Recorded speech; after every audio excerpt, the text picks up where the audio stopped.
Hi hello అండి. ఈరోజు video వచ్చేసి మేమైతే దప్పడం అంటామండి. బెండకాయ దప్పడం పెడుతున్నాను. ఒక్కొక్కరు ఒక్కొక్కలాగా అనుకుంటారు, కానీ నేను మాత్రం బెండకాయ దప్పడం పెడుతున్నాను. కొంతమంది పిండి చారు అంటారు, ఉట్టి మామూలుగా చింతపండు చారు అంటారు. ఒక్కొక్కరు ఒక్కొక్కలాగా అనుకుంటారు.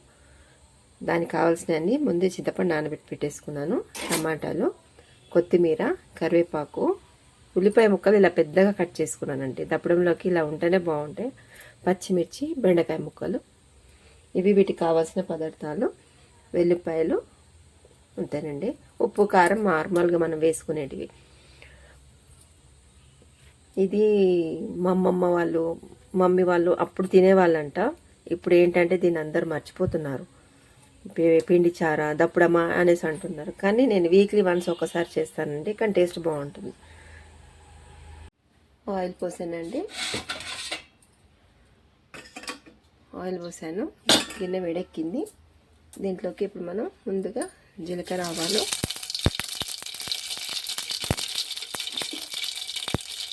పచ్చిమిర్చి ముక్కలు,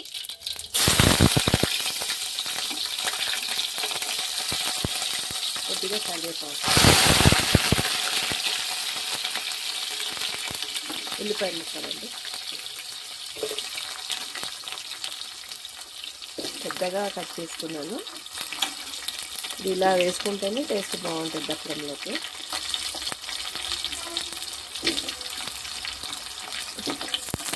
వేసి ఒకసారి కలిపేసుకున్నాను.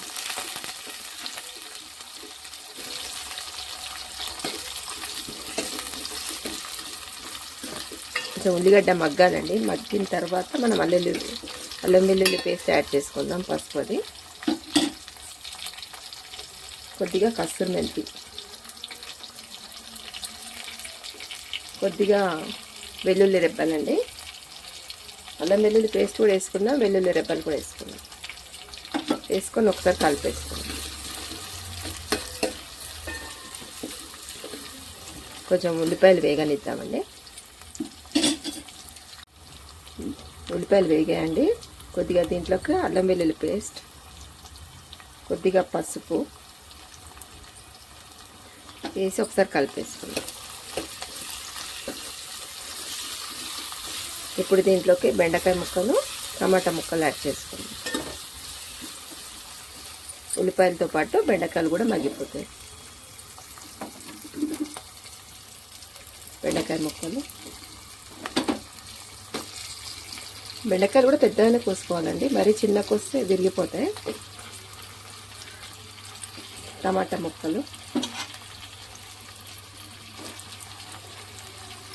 కొద్దిగా కొత్తిమీర ఇక్కడ యాడ్ చేస్తున్నాను.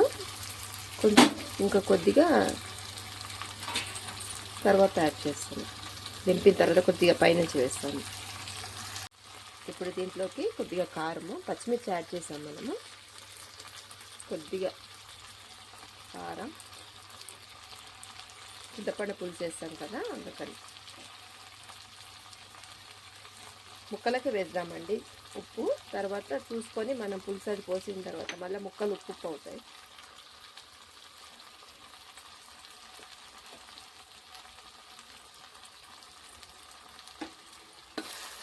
ఒకసారి కలిపేసుకొని ఉడికిచ్చేసుకుందాం. బెండకాయలు ఉడికిచ్చేసుకుందాం.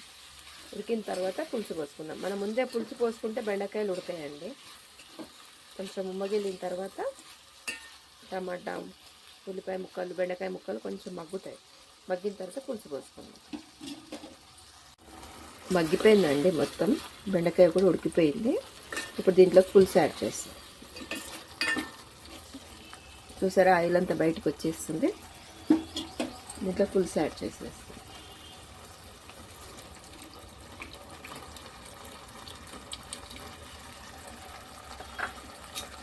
కొద్దిగా వాటర్ చేసి కలిపేసుకుందాం. ఒక ఉడికొచ్చిన తర్వాత మనం పిండి కలిపి పోసుకుందాం. పులుసు యాడ్ చేసాం కదండి, కొంచెం వాటర్ కూడా వేస్తాను. ఇప్పుడు వాటర్కి సరిపడు ఉప్పు వేస్తున్నాను.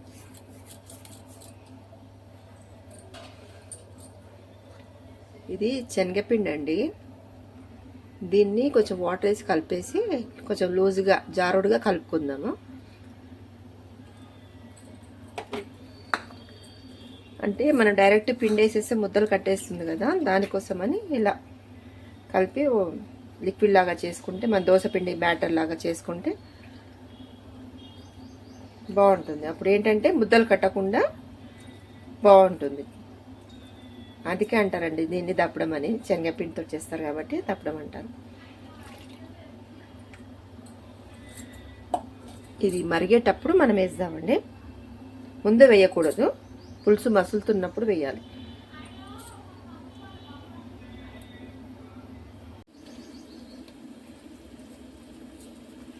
ఇలా కలిపేసుకోవాలండి పిండిని, ఇలా జారుడుగా కలిపేసుకోవాలి. పులుసు కూడా మరిగిపోతుంది. ఇప్పుడు మనం దీన్ని ఇలా కలుపుకుంటూ యాడ్ చేసుకోవాలి. ఒక్కసారే పోసేయద్దు.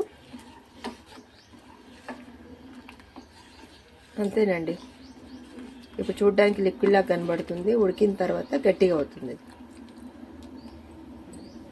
దీంట్లోకి తగినంత ఉప్పు,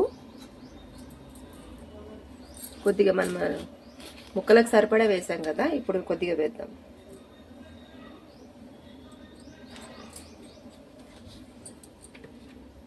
కొద్దిగా ధనియాల పొడి,